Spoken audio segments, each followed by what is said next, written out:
محترم بزرگوں اور دوستوں، ویڈیو شروع ہونے سے پہلے ویڈیو کو لائک اور چینل کو سبسکرائب کریں۔ بسم اللہ الرحمن الرحیم۔ اسلامی تاریخ۔ حضرت شعیب علیہ السلام کی دعوت اور قوم کی ہلاکت۔ اللہ تعالیٰ نے حضرت شعیب علیہ السلام کو اہل مدین اور اصحاب ایکا کے پاس ہدایت کے لیے بھیجا۔ یہ قوم شرک و بت پرستی میں مبتلا ہونے کے علاوہ تجارتی لین دین میں دھوکے بازی، ناپ تول میں کمی، لوٹ کھسوٹ اور ڈاکہ زنی میں حد سے بڑھ گئی تھی۔ حضرت شعیب علیہ السلام نے ان تمام برائیوں سے باز رہنے اور ایمان و توحید قبول کرنے کی دعوت دی، مگر ان نافرمان اور مختلف گناہوں میں مبتلا قوم پر آپ کی نصیحت کا کوئی اثر نہیں ہوا، اور پوری قوم آپ کو شہر بدر کرنے پر سنگسار کرنے کی دھمکیاں دینے لگی اور آپ کی عبادت و نماز کا مذاق اڑانے لگی۔ پھر بھی حضرت شعیب علیہ السلام برابر ان کو سمجھاتے رہے۔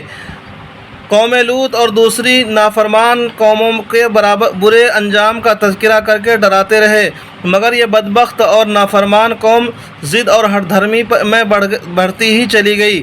بالآخر اللہ تعالیٰ نے ان کو آسمانی آگ اور زمینی زلزلے سے تباہ و برباد کر دیا۔ حضرت شعیب علیہ السلام اہل ایمان کو لے کر حضر موت چلے گئے اور 140 سال کی عمر میں وفات پائی۔ حضور صلی اللہ علیہ وسلم کا معجزہ، قحط سالی دور ہونا۔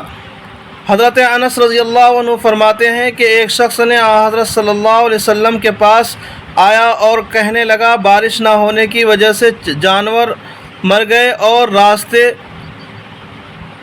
بند ہو گئے، تو آپ صلی اللہ علیہ وسلم نے دعا فرمائی، جس کی وجہ سے مسلسل 1 ہفتہ بارش ہوتی رہی۔ وہ آدمی اگلے جمعے کو آ کر کہنے لگا، یا رسول اللہ، بارش زیادہ ہونے کی وجہ سے مکانات گر گئے اور راستے بند ہو گئے اور جانور مر گئے۔ تو آپ صلی اللہ علیہ وسلم نے ممبر پر کھڑے ہو کر دعا فرمائی، اے اللہ، ٹیلوں اور پہاڑوں اور نالوں اور درخت اگنے کی جگہوں پر برسا۔ دعا کرتے ہی مدینے سے بادل چھٹ گیا۔ ایک فرض کے بارے میں، اللہ ہی مدد کرنے والے ہیں۔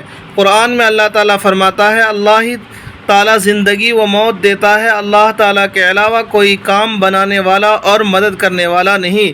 خلاصہ، ان باتوں پر ایمان لانا اور ان کا یقین رکھنا ہر ایک مسلمان پر فرض ہے۔ ایک سنت کے بارے میں، میت کو قبر میں رکھنے کی دعا۔ رسول اللہ صلی اللہ علیہ وسلم جب میت کو قبر میں اتارتے تو یہ دعا پڑھتے، بسم اللہ وعلی ملت رسول اللہ۔ ترجمہ: اللہ کے نام سے اور اللہ کے رسول کی ملت پر ہم دفن کرتے ہیں۔ ایک اہم عمل کی فضیلت، اچھے کام کرنے پر صدقے کا ثواب۔ رسول اللہ صلی اللہ علیہ وسلم نے فرمایا، انسان کے ہر جوڑ پر روزانہ ایک صدقہ لازم ہے۔ 2 آدمیوں کے درمیان انصاف کر دینا صدقہ ہے۔ کسی شخص کو جانور پر سوار کرنے میں یا اس کا سامان رکھنے میں مدد کر دینا بھی صدقہ ہے، اور اچھی بات کسی کو بتا دینا بھی صدقہ ہے۔ نماز کے لیے اٹھنے والا ہر قدم بھی صدقہ ہے۔ راستے سے تکلیف دینے والی چیز کا ہٹا دینا بھی صدقہ ہے۔ ایک گناہ کے بارے میں، کفر کی سزا جہنم۔ قرآن میں اللہ تعالیٰ فرماتا ہے، جو لوگ کفر کرتے ہیں تو اللہ تعالیٰ اس کے مقابلے میں ان کا مال و اولاد کچھ کام نہیں آئے گا، اور ایسے لوگ ہی جہنم کے ایندھن ہوں گے۔ دنیا کے بارے میں، موت کا آنا یقینی ہے۔ قرآن میں اللہ تعالیٰ فرماتا ہے، تم جہاں کہیں بھی ہوگے تم کو ہر حال میں موت آ پکڑے گی، چاہے تم مضبوط قلعوں میں محفوظ رہو۔ آخرت کے بارے میں، قبر کیا کہتی ہے؟ رسول اللہ صلی اللہ علیہ وسلم نے فرمایا، قبر روزانہ پکار کر کہتی ہے، میں غربت و وحشت کا گھر ہوں اور کیڑوں مکوڑوں کا گھر ہوں، میں آگ کا تنور باغ یا جنت کا باغ ہوں۔ طب نبوی سے علاج، تلبینہ سے علاج۔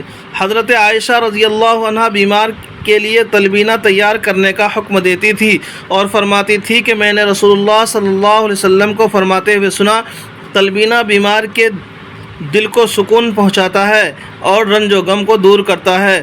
فائدہ: جو کو کوٹ کر دودھ میں پکانے کے بعد مٹھاس کے لیے اس میں شہد ڈالا جاتا ہے، جسے تلبینہ کہتے ہیں۔ نبی کریم صلی اللہ علیہ وسلم کی نصیحت۔ حضرت ابو ذر رضی اللہ عنہ فرماتے ہیں کہ مجھ سے رسول اللہ صلی اللہ علیہ وسلم نے فرمایا، اے ابو ذر، جب تم سالن پکاؤ تو اس میں پانی زیادہ کر دو، یعنی شوربہ زیادہ رکھو، اپنے پڑوسیوں کی خبر رکھو اور ان میں تقسیم کرو۔ اللہ تبارک و تعالیٰ عمل کرنے کی توفیق نصیب فرمائے۔ چینل کو سبسکرائب اور ویڈیو کو لائک کریں۔